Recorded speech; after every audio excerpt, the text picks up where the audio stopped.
সূরা ইখলাস কখন পাঠ করলে সাথে সাথে ফলাফল পাবেন? ভালো করে বুঝেন।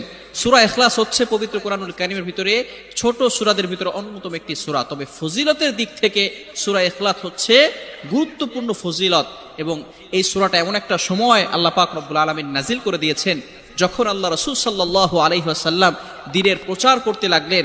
এমন সময় আল্লাহ পাক রব্বুল আলামিন এক আল্লাহর দাওয়াত দিতে লাগলেন। তখন কাফেররা আল্লাহ রাসূল সাল্লাল্লাহু আলাইহি সাল্লামকে কোশ্চেন করলো যে, মুহাম্মদ, তুমি তো এক আল্লাহর দাওয়াত দাও, আমরা তো কোটি কোটি দেবতার পূজা করি, তারা আমাদের সমস্যার সমাধান করতে পারে না। তুমি যে আল্লাহর দাওয়াত দাও সেই আল্লাহ কয়জন এবং সেই আল্লাহর সন্তান আছে কিনা? সাথে সাথে আল্লাহ পাক রব্বুল আলামিন এই কাফেরদের প্রশ্নের উত্তরে আল্লাহ রাসূল সাল্লাল্লাহু আলাইহি সাল্লামের কাছে এই সূরাটি নাজিল করলেন, কুল হুয়াল্লাহু আহাদ আল্লাহুস সামাদ লাম ইয়ালিদ ওয়া লাম ইউলাদ ওয়া লাম ইয়াকুল লাহু কুফুয়ান আহাদ। আল্লাহ পাক রব্বুল আলামিন এক, অদ্বিতীয়, এবং আল্লাহ